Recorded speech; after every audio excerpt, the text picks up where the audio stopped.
Well, ladies and gentlemen, we had the off-year elections last night with Republicans getting crushed. There's really no other way to say it. It was not a good night. Was liberal states, but still the margins, not even the result necessarily, the margins are a little bit of a cause for concern. I'm not going to go too far and overreact and say, well, the midterms are done and we saw what happened with the betting, and honestly, both the Senate and the House shifting heavily to the Democrats as a reaction to the turnout in these elections, the liberals doing very well.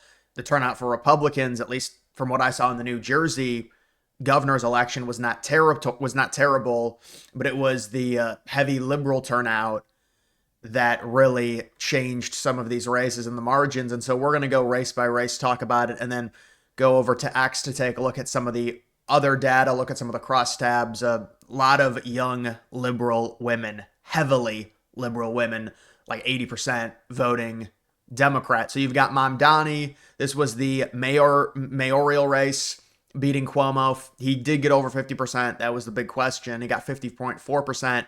The margin wasn't as big as the polls initially thought. I think the composite number was around a 17, 18 point edge for Mamdani. There were a few polls towards the end that had it closer. The Atlas Intel had it around a 4 point win. It ends up being around a 9 point win over Cuomo. You've got Sliwa at just 7%, undoubtedly taking a lot of votes away from Cuomo. Would it have mattered? Well, at least in this context, no, because Mamdani got over 50%, but you never know if Cuomo drops or if Sliwa drops out and endorses Cuomo or something like that happens. You could be getting more momentum for Cuomo and maybe more people would vote for Cuomo. But I do think Mamdani, relative to the expectation, did underperform. Does it really matter? People talk about his speech right after. It doesn't really surprise me. He was kind of like rubbing it in the faces of Trump and Republicans. I think overall, within the next 3 or 4 years, this is going to be a very bad situation for Mamdani and for the potential growth of socialism in the United States. It's just trying to enact socialist policies in New York City. You're running a car into a wall. It's a big challenge, and even if they're able to, you are going to be dealing with people moving out. To be fair, just in terms of how these things work, because of New York City being, they say it's the financial capital of the world, people have to do business in the city. They need the city. But in some cases, you are going to lose tax revenue because there are people that are going to be able to, whether it's move to a surrounding city, whether it's move possibly out of state. Everyone's talking about a bunch of people fleeing to Florida. We'll see if that happens. But they're going to lose a lot of tax revenue, you would think, if there are these ridiculous taxes on people that, we know in terms of how capitalism works. It's like they're trying to enact socialism with the help of capitalism. The reason you're able to tax these rich people and take so much money from the rich people is because of capitalist policy. It incentivizes people to make more money. But if you implement socialist policies, there's not going to be the incentive to make more money. So they're either going to make less money and there's going to be less of an economic output for the city, or they're going to move and then there's going to be no economic output.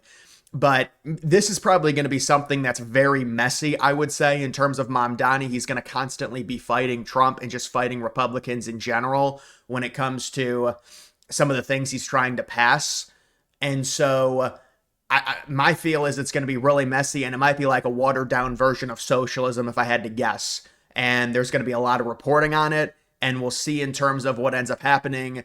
It seemed like he was really softening some of the more radical left stances that he had in terms of saying that nobody's a criminal or defunding the police, things like that. We'll see if that ends up happening. I think if that type of stuff gets implemented, it's going to be extremely bad, obviously, in terms of that laissez-faire policy on crime, because like minorities getting locked up for smaller crimes. And normally the way these big cities work is like the same 5% of criminals committing 50% of the crimes. They don't get locked up properly. With someone like Mamdani, that could be an even bigger issue.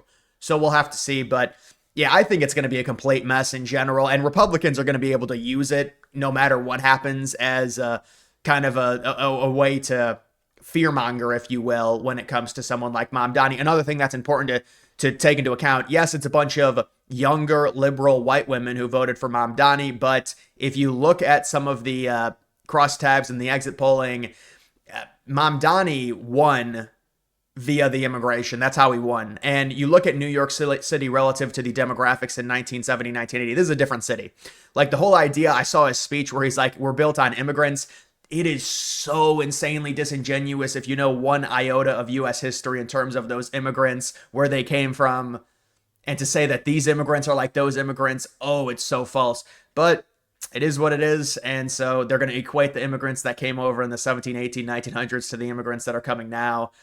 Yeah, it's really disingenuous, but I mean, that's kind of the results you get in New York City. And honestly, this results, in a way, it shows you how far NYC has fallen. It's not like the city was in a good place, whether or not Mondani wins. I mean, look at the choices. Now, obviously, a Republican is not going to win. Sliwa has no chance. The city's too liberal. And then someone like Cuomo, who's already hated, who lost the primary to Mamdani. I mean, come on. It's just a terrible choice no matter the way you look at it, whether it's Mamdani or Cuomo. Obviously, as a Republican, you say, well, we'd like the guy that's not. You can argue, is Mamdani a communist? I do believe he probably is a communist, and because he's admitted that, to achieve communism, you must first go to socialism. You could say he's a democratic socialist. I think if you're going to run for politics, even in a liberal area in the United States, you have to kind of call yourself, even if you're a communist, you've got to call yourself the democratic socialist. It's not going to fly to openly call yourself a communist and win even in a liberal area. Maybe that changes in the future with how liberal young kids are getting. Well, they're getting both liberal and further right, but I don't know. We'll have to see in terms of that, but that's just the race. You've also got this California Prop 50, so this is the redistricting. This is the gerrymandering of California. It passes very easily, almost by, what would that be, 27 points? Yeah, so not surprising. I think everybody thought it was going to pass. You have the Maine voter ID. Require photo IDs for in-person voting. That would be amazing to see, but that doesn't even pass. That's the exact same margin. 27-point margin. This is not good. You've got the Virginia governor's race. Spanberger wins. It looks like the margin is that in over 95% in. So it's about a 14.5-point margin, almost a 15-point margin over Earl Sears. So with something like that, that's going to take away the AG race right then and there. Everyone's talking about the Jay Jones situation, the fact that he won after the text messages, but because of the down, I mean, if you get that big of a margin in terms of the governor's race, if it's that big of a blowout, just by default with down ballot voting from some of these Democrats who don't even know about Jay Jones or anything like that, they just vote for Democrats. You're not going to make up 15 points. You're just not. There's no way. So obviously Jones is going to win as well. Shift versus 2024.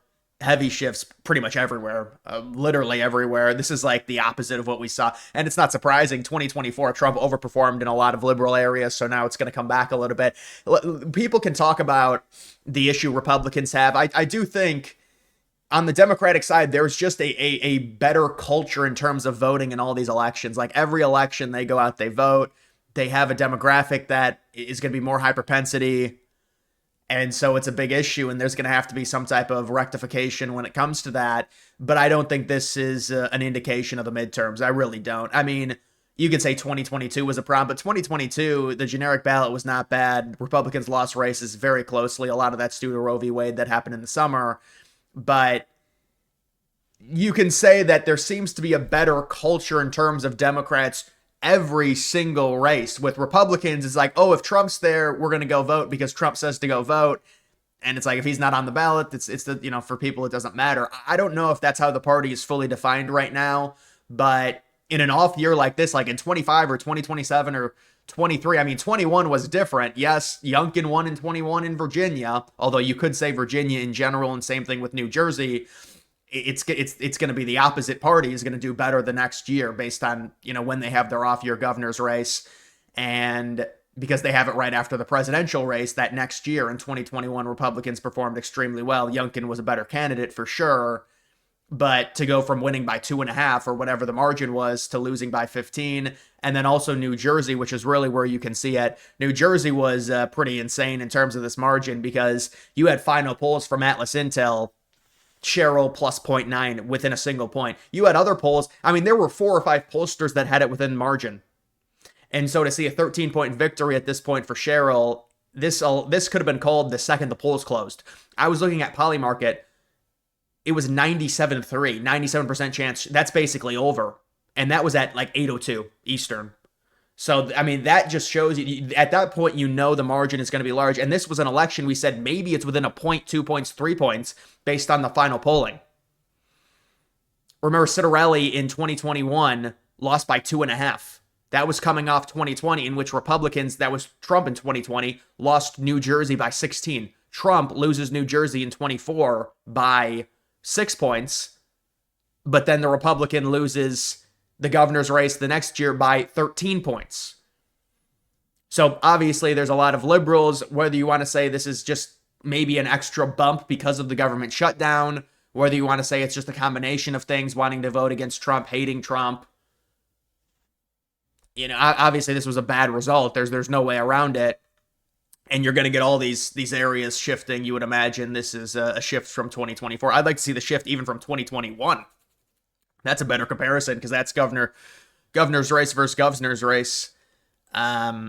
So yeah, that's basically, I know Omar Fati, it looks like they're going to some type of ranked voting because nobody got 50%, but I don't think Omar Fati is going to win in Minneapolis, so you can at least salvage that. But yeah, not a good performance in really any of these races. Let's understand something. New Jersey is a liberal state that's coming off a Trump victory. A lot of these people are going to show up against Trump. It's an off year. Republicans struggle. Virginia, it's a liberal state at this point. It has been for the past several election cycles. It's an off year. Trump just won. These are liberal, and then also, I mean, New York is obviously. You can say, well, Trump endorsed Cuomo like on the last day. I don't really count New York in general. It's really Virginia and New Jersey. And New Jersey, I would say, was the worst result. Virginia, they say, well, the AG race, but that was never going to happen if the governor's race had the margin of 15 points. There's no way. I mean, we were thinking it was going to be a 7 or an 8 point margin, maybe a 9 point margin. Even the final aggregate composite numbers was like 10.5, and people said that was a lot for Spanberger, and she wins by 15. So how are you going to win the AG race down ballot if you lose by 15? It's just not going to happen. So that's basically the story. It was not, but again, you have to understand, people will go ahead overreact to this. Liberals will use this for sure, and it's not surprising. I mean, the margins were exaggerated, but this is two states. These are two liberal states. They are. And you can say the margins were big, and this is a cause for concern, and this could affect the midterms. And we're seeing in terms of the betting, I think the Democrats went to around a 74, 75% chance to win the House. That's up about 17 or 18 points. I think the Senate is about 60-40 Republicans, which is pretty insane because of the advantage you think Republicans would have based on the races in the Senate in 2026. But nonetheless, these are the results, and so you're going to get this momentum surge because of the margins and relative to the expectation. I would say you could argue Mamdani maybe underperformed a little. Again, that doesn't really matter. It's like underperformed against what? Another liberal? Yeah, against Cuomo. But these races, I mean, we were expecting, I mean, if Sherrill had won by 3 or 4, the other thing is this does take some of the wind out of the sails of New Jersey, possibly in a general sense, like a general election being more of a swing state because of the margin in 2024. I mean, you had a 6-point margin. Now you've got a 13-point win for the Democrat a year later. I mean, at least the hope is that maybe Democrats would have to expend resources in New Jersey, some form of resources in 2028 to hold off Republicans. But I'm not really sure you can say New Jersey at this point is a swing state. I know there was positive momentum in terms of the voter registration.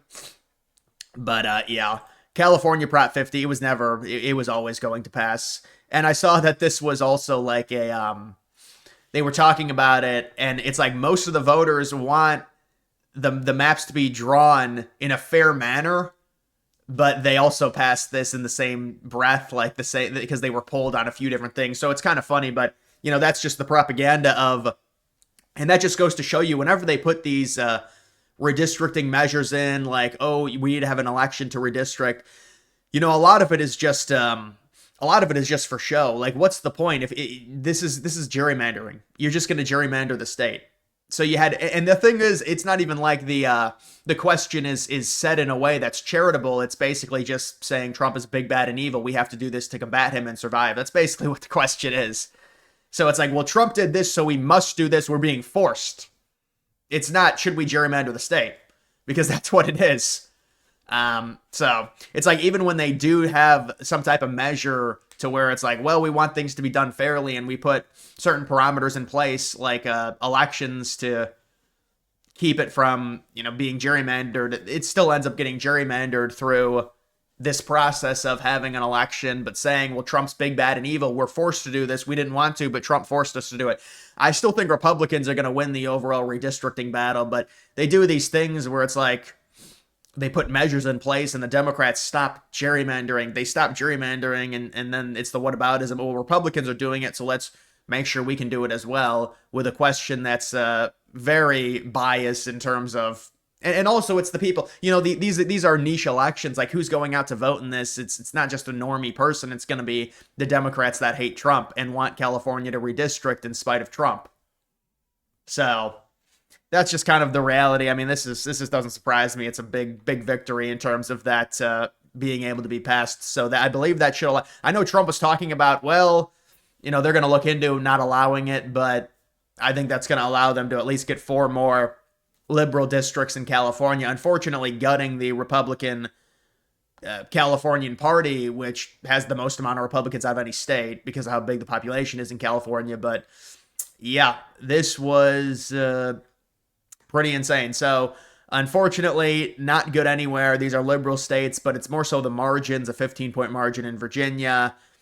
Jay Jones ended up winning by, I mean, is it really all that surprising? What is that, 6 points there? Almost 6 points versus 15. So about 9-point worse performance, which you would figure if Spanberger had only won by 7 or 8, Jay Jones would have lost. So Jones underperformed because of that texting scandal, but obviously not by enough to lose. And he was going up against an incumbent, kind of a milquetoast Republican, and still won. So either way, guys, that's just the update on the elections. That's going to do it for this video. Make sure you like the video down below. Also follow me on X. Link to that's always in the description.